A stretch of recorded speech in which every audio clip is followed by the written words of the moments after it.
Bad Trip! 3 oras na hindi ka olats! Alas-tres na! Love Trip!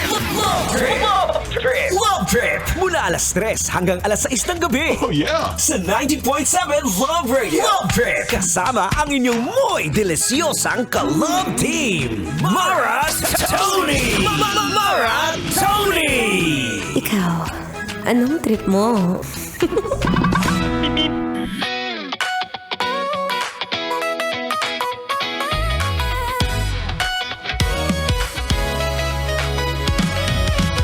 Sa wakas! Ang taas, di ba?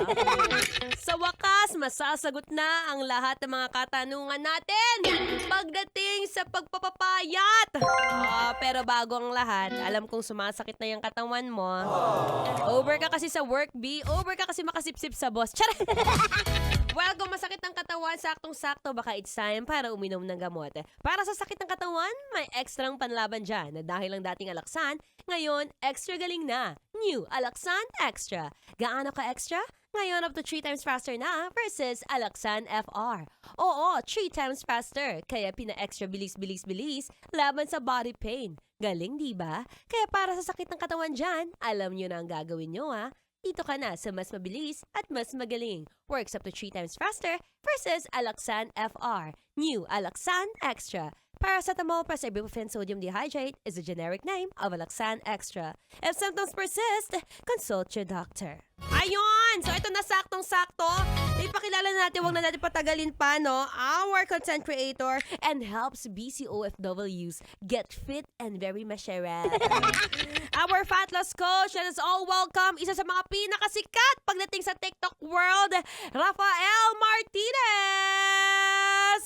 Hi, DJ Mara. Thank you so much for having me here. So, let me just quickly introduce myself Yes, first para sa please. ating mga audience. Yes, so, sa please. mga nakikinig at nanonood sa live, okay, my name is Raf. People call me Coach Raf. I've been doing online coaching since 2018, so medyo matagal na. And I've been doing my own fitness journey since 2016. So, DJ Mara, isang dekada na. Oh my gosh. Medyo tito na ako sa ginagawa ko sa Kaya nga, fitness. Tito, parang di naman.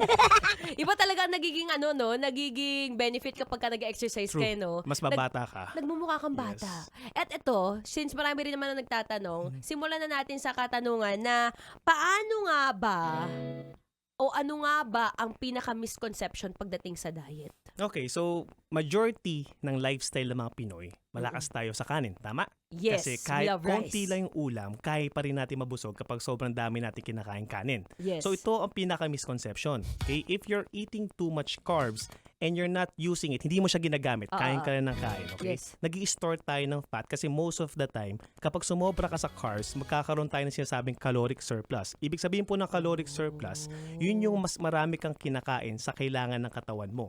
So ginagawa ng katawan natin, ginagawa natin siyang energy source for the future o sinasabi nating taba or belly fat.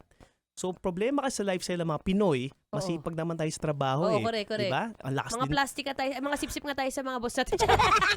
Hindi natin ginagamit yung carbs na kinakain natin. So ano gagawin ng katawan natin? Okay. Ini-store siya.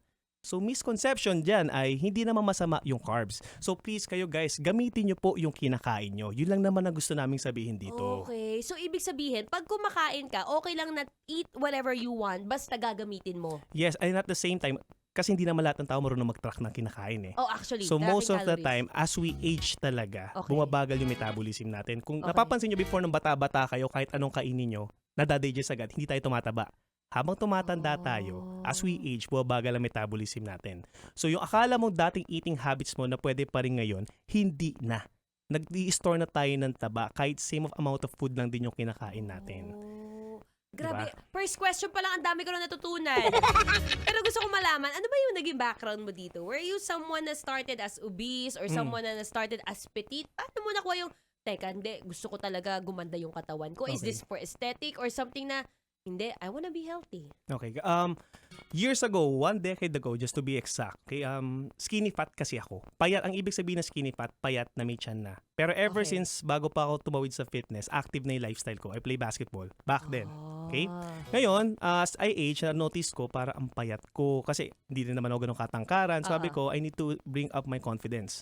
So doon ako na-expose sa mundo ng fitness. And Okay. then, eventually, na-enjoy ko siya. Tapos may mga nagtatanong na tao, why not teach them, educate them? Mhm. Kasi what I love doing most is tinuturuan yung mga tao. Kaya mostly sa mga content ko, educational. Yes. Diba? Gusto ko kasi tinuturuan yung mga tao talaga. At sobrang educational ng mga content mo. To Mm. be honest, alam mo yung may mga nagtaong nagtatanong, paano ba makakapayat o paano ka ba magiging payat in 3 days, in 2 nights? Totoo ba to?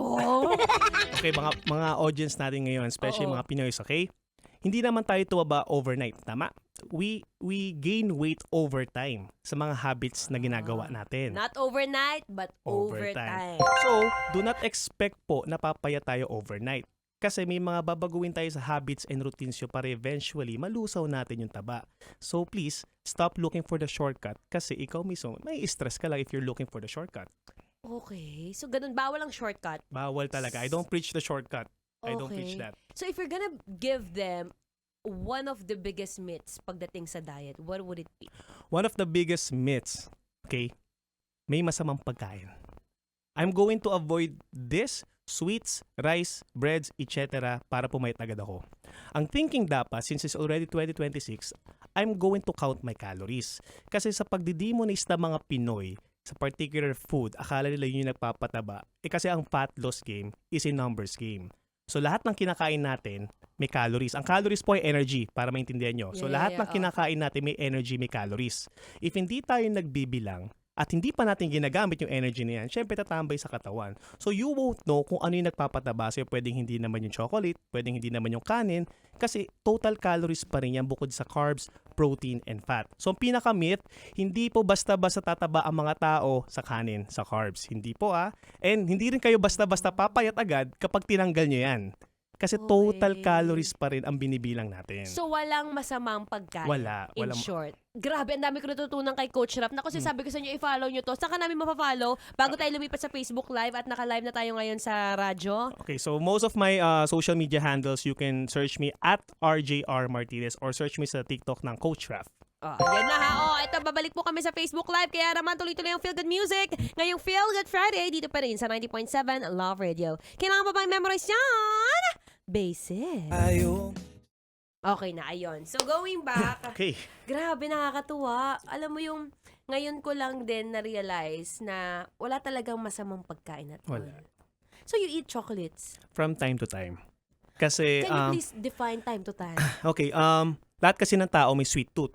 Okay? Syempre, especially kapag savory yung kinain mo, anong ending? Kailangan masarap yung panapos, matamis. Dessert. Yeah, Okay? yeah. Pero hindi kasi alam ng mga tao, most of the time, yung kinakain yung meal na yon mataas sa calories. Tapos yung gusto nyong chocolate bar, matamis, or piece of cake, kahit maliit lang yan, jam-packed with calories yan. Yeah, So may tendency na kung gaano kataas yung kinain mo sa whole food, same lang pala siya doon sa matamis na kinain mo at mas nakakabusog pa yung whole food, yung sa mga matatamis na kinakain mo, kahit portion lang yan, kahit same amount of calories yan, hindi nakakabusog. Kasi kapag sinabi mo mataas sa calories, Okay. hindi necessarily mabubusog ka. It's more of the volume pa rin talaga. volume and clean food talaga. So ako, maging honest ako, kasi tao rin ako, para maiwasan ko yung sweet tooth, I would rather just drink a Coke Zero or soft drinks na zero sugar para lang ma-satisfy ko yung sweet tooth ko. Pero at least walang walang calories. So ito, wala talagang calories Wala. sa mga 0-0. Kasi most of the time, artificial sweeteners yun. So you need to drink more water lang for safety purposes. Pero walang calories. So, I'm not... Zero Kahit talaga. Kahit maglagay ka ko or any soft drinks. Yeah, as long as zero calories, kasi most of the time artificial sweetener siya. So, mga stevia, mga equal. So, calorie wise, safe ka. Kung yung limit mo sa araw is hindi mapapasok doon yung sweets na kinakain mo, at you can get away with your sweet tooth by just drinking that, Yeah. go ahead. Kasi kailangan strategic ka sa mga kinakain mo. If ikaw talaga yung may sweet tooth, yun yung sa mga payo ko, baka mahilig kang mag-soft drinks. Pero one thing you should know, DJ Mara, merong iba na di-distinguish yung difference ng lasa ng regular Coke sa Coke Zero. Yeah. Marami. Marami. Ako Mas gusto nila regular. ako parang parehong matamis lang naman. So, yun yung kailangan nilang ma-fix, yung ganong struggle nila. So, Gets ibig ba? sabihin, kung magkakaroon ka man ng craving sa sweet, choose for something na drink or any kind of, sweet treat na mas mababa yung calories or even zero calories. Yes, hanggat kaya mo. Kasi lahat naman, nasa culture yun, kakain ka na masarap, ending gusto mo matamis pagkatapos. Hindi siya, not everyone is meant to be very strict sa kinakain. Kaya nga, tinatabad yung iba mag-diet eh.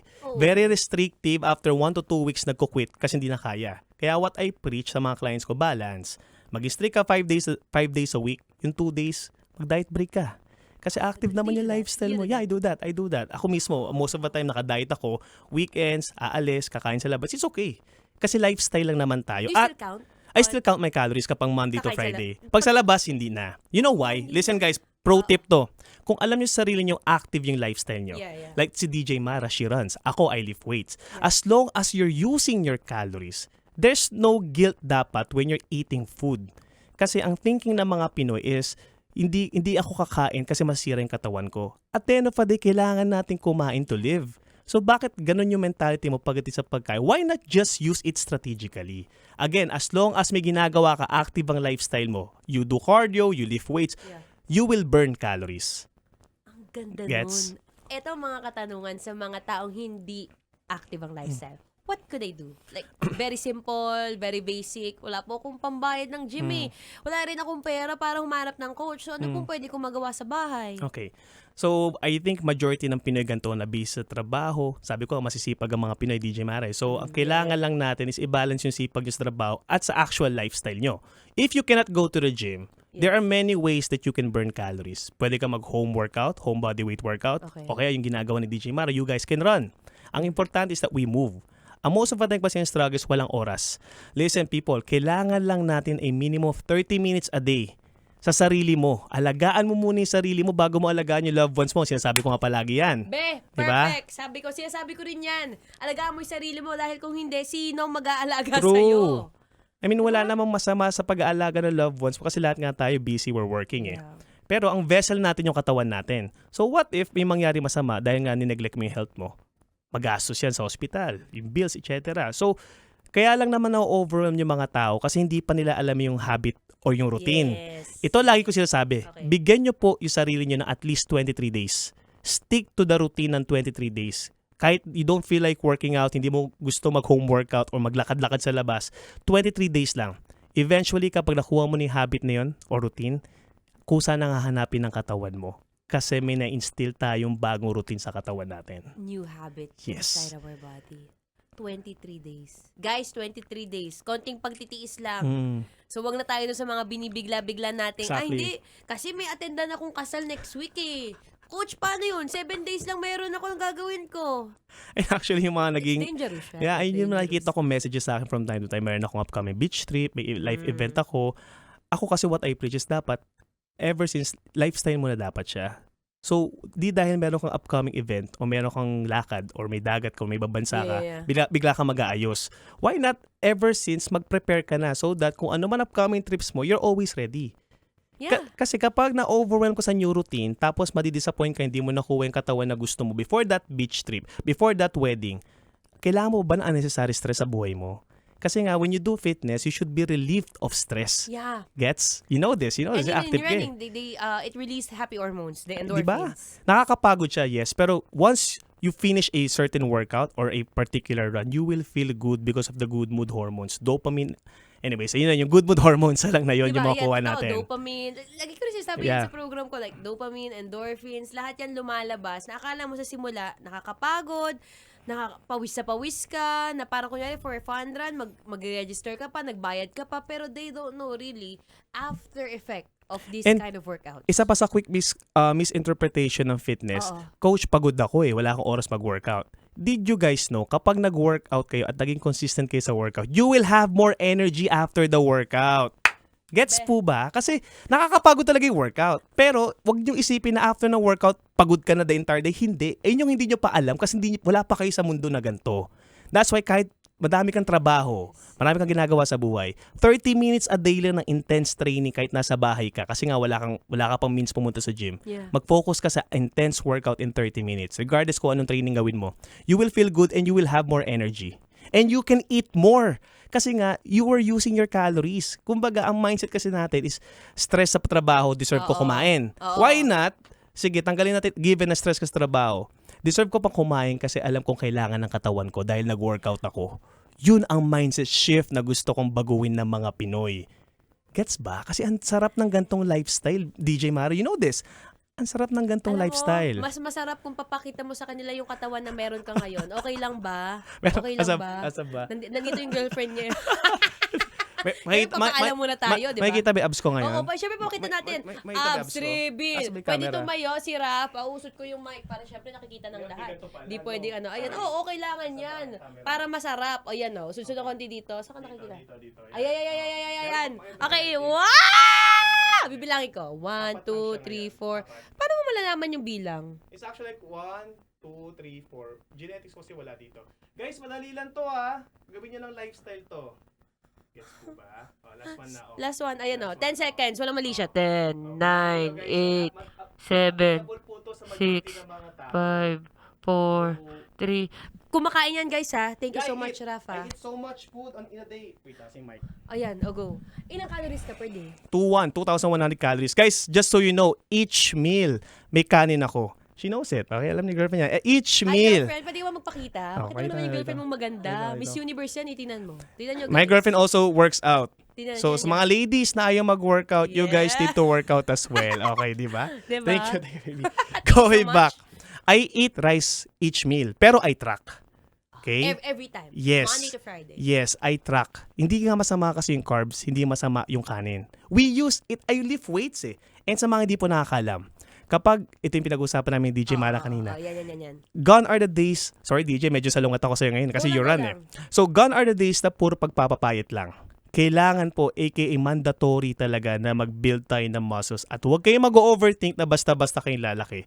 Ang rule of thumb kasi, the more muscle mass that you're able to build, the more calories you're able to burn na wala kang ginagawa. Kumbaga itong biceps ko na to, nandyan lang yan, walang ginagawa, pero I'm burning more calories. Kasi they demand more calories. So, ibig sabihin, you can eat more without the guilt of getting fat. My gosh, pag alam nyo itong mga ganitong magic, I akala know. nyo magic Kaya no? kasi nga, hindi pa sila immersed sa gantong mundo. So, akala ng mga tao is mahirap yung mahirap magpapayat, maging fit. Pero it's about balance of your activity levels and what you're eating. Kaya kayo nanonood sa amin ngayon, abuse yung mga wisdom na to kasi trust me, give yourself 6 months, makinig lang kayo sa amin DJ Mara, you can see a good transformation kahit nasa bahay ka lang. Grabe, no? So, ayun yung, parang more muscles you build, ang mas maganda nun, it's the more calories you burn. Na Yes. kahit natutulog ka, nagbo-burn ka ng Yes, calories. ito pa. Mostly ng mga Pinoy, sablay ang tulog. Ang hierarchy ko when it comes to fitness, DJ Mara, will always be sleep, nutrition, and training. Nasa ng training? Nasa dulo. So you don't have to work out every day. Kahit nga thrice or 4 times a week, okay na.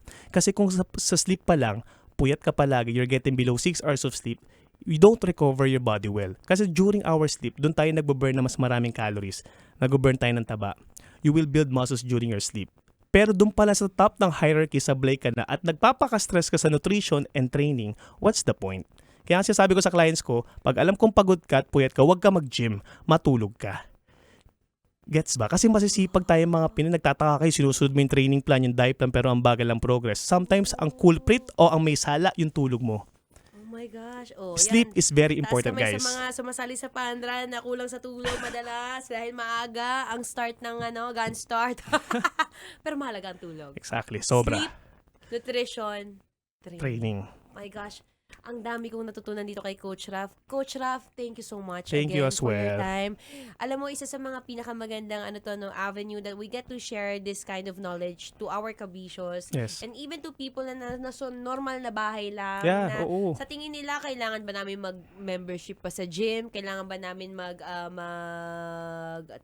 humanap ng coach? If you want someone na be accountable with or to... Yeah, I would recommend kumuha kayo Pwede kahit ba? sinong coach. Oo. And Pero, yan, speaking of coaching lessons, where can we find you? Where can we message you? so, social media handles, Facebook, Instagram, TikTok, you can look at me at RJR Martinez. Yan yung handle ko. You Ayan, can just nakakatuwa. message me. Again, hindi mandatory ang coach. Pero kasi ang napansin kong problema, Okay. especially sa current clients ko, is yung accountability. Yes. Hindi sapat yung wisdom lang pag wala nagbabantay sa'yo. Kahit Yeah. ang dami mong alam na wisdom and knowledge, doon tayo nagkakaroon ng off track, which is ayaw natin mangyari. Ganda nun. Dapat kailangan may nagbabantay. At bukod doon, syempre, kung kunyari may coach ka, yan na, sabihin mo may coach ka. Pero kung ikaw mismo tamad, walang mangyayari. Wala mangyari. We can only guide you. We can only mentor you. Pero at the end of the day, it's you who's going to put in the work. Yung kasi misconception, kahit gaano pa kagaling yung coach na kunin mo, pero you're not putting in the work, kahit gaano pa kasikat yan, gaano pa ka-credible yan, pero ikaw, hindi mo ginagawa yung part mo, it's a 50-50 relationship. Kaya namin kayong alagaan. Okay? Aalagaan ka all. namin. Pero if hindi mo alagaan yung sarili mo, sayang naman. Diba? Gets ba yun? Palakpakan natin, Coach Raf. Coach Raf, bukas ulit ha. Ang dami ko natututunan. Grabe, Thank you so promise. much. Yung itsura ka kagalan lang, oh.